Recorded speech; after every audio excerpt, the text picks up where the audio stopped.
Drives a Coyote race car, which he built. He also built his own 8-cylinder Foyt engine. Foyt, number 14. And then there's Mario Andretti. He was off winning the Grand Prix of Belgium last weekend after being rained out here the week before. That meant that a substitute, Mike Hiss, had to qualify his car for him. That's perfectly legal, but the rule also states that a car driven by a man other than the man who qualified it must be started at the back of the pack. Andretti then, in perhaps the fastest car of all, number 7, another Penske car will start dead last, and we'll see the start in a minute. Now you've met the cars on the first two rows. Let's check row number 3 on the inside. Car number 6 will be Wally Dallenbach. In the middle, in the red car number 16, we have Johnny Parsons. There you see it in the middle of the racetrack. And the blue car on the outside, number 80, is Larry Dixon. Row number 4 on the inside, number 17, is Dick Simon. He's tried everything from parachuting to ski jumping to this. In the middle, the veteran Roger McCluskey, number 11, and on the outside, number 24 is Sheldon Kinzer. In row 5, on the inside, car number 40 is Steve Krisloff, the teammate of Gordon Johncock. In the middle, rookie Tom Bagley in car number 22, and on the outside, the only woman in the race, car number 51, Janet Guthrie. In row number 6, on the inside, we will have number 19, Spike Gelhausen. In the middle, John Mailer in car number 39, and on the outside, number 43, Tom Bigelow. In row number 7, a most significant row. On the inside, former two-time winner, Bobby Unser in car number 48, the car prepared by Dan Gurney. They won it as a team before, and there, car number 14 is the remarkable A.J. Foyt after his 5th Indianapolis 500 victory. And on the outside, another excellent driver in car number 8 there, we have Pancho Carter on the comeback trail after a terrible accident last fall in practice. In row number 8, number 77, Salt Wolf, unfortunately most remembered for his crash here in 1973. In the middle, A.J. Foyt's backup car, number 84, driven by George Snyder. And on the outside, number 69 is Joe Saldana. In row number 9, number 78 is Mike Mosley, who got a ride only at the last day of qualifying. Number 26, the veteran Jim McElreath. Number 29, Cliff Husel. Row 10, 88, Jerry Carl. 47, Phil Freshy. 35, Larry Rice. They're both rookies. In the last row, Gary Bettenhausen had to pull into the pits in car number 98, so he isn't there. In the middle, Jerry Steven, number 30, and Mario Andretti in number 7, perhaps the fastest car in the field, starting dead last on the outside of row number 11. They should be getting the green flag because Jim Rathman has pulled the pace car off the track.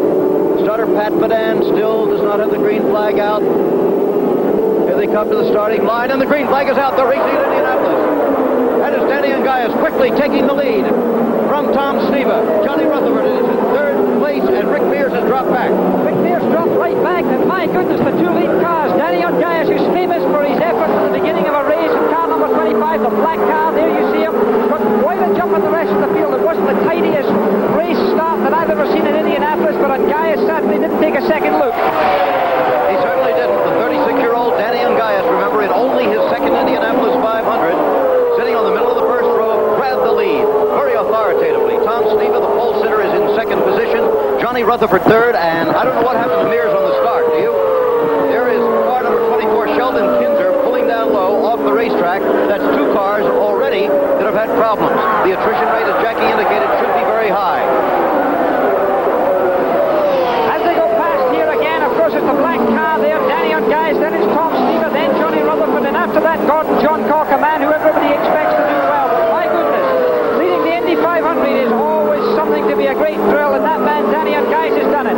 The first lap is a new first lap record, 185.185 miles per hour with a full load of fuel. Tremendous for Ungaius, a tremendous talented man, a very quiet man. And look at the bunch getting up there for 3rd, 4th, 5th, and 6th position. That's Johnny Rutherford leading that pack there. The man still in front, and there's the car of Bettenhausen in the pits, car number 89. 98, Gary Bettenhausen. What a disappointment for him. The traditional number 98 of J.C. Agajanian. And there's Sheldon Kinzer slowing on the race course, but well down low. He should be out of the way. But the yellow flag is now out at Indianapolis. We would think that would be for Sheldon Kinzer, Jackie, from what we can see here. He is on the race course. He would be considered to be an obstacle on the racetrack, and of course when the cars are so tightly bunched at the beginning of a race like this, it's very easy for them not to see a slow car traveling down. Some other car could dive out behind a group of cars and run straight into that slow car. So that's the reason for the yellow flag. And all these yellows are going to use more fuel, and they're going to make much harder wear on the engines. The attrition rate should be tremendous. Now they're under what are called pacer lights here at Indianapolis. Let's have Jackie explain that for us. In some forms of racing, such as stock car racing and even Grand Prix racing, when the yellow light or yellow flag is shown, the driver who might have a 30-second lead could lose that lead by the drivers behind him closing up and grouping behind that lead car. Here at Indianapolis, it was considered that this would be unfair. Therefore, something new was introduced a few years ago. They were called pace lights. Let me try and explain what they are.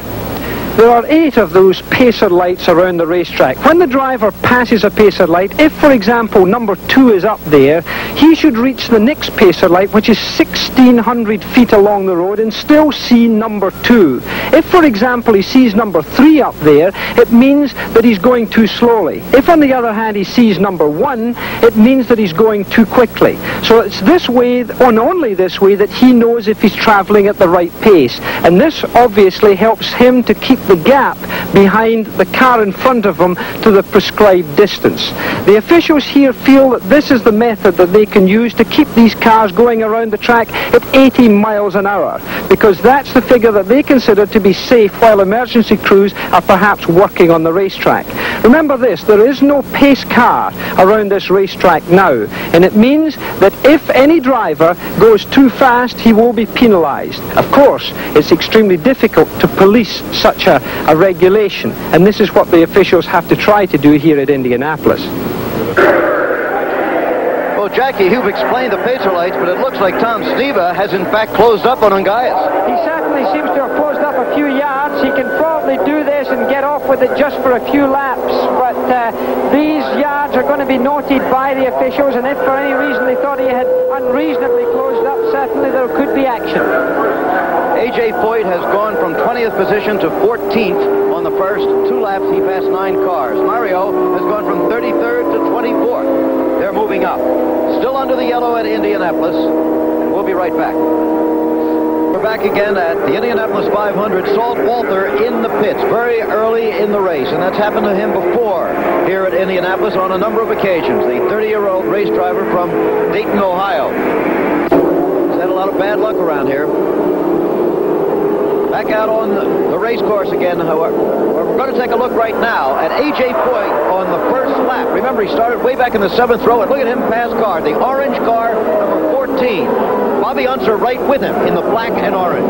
Look at him carving his way through there. It's amazing how he's getting through this traffic. The rest of the drivers obviously feeding their way through there as quietly as possible.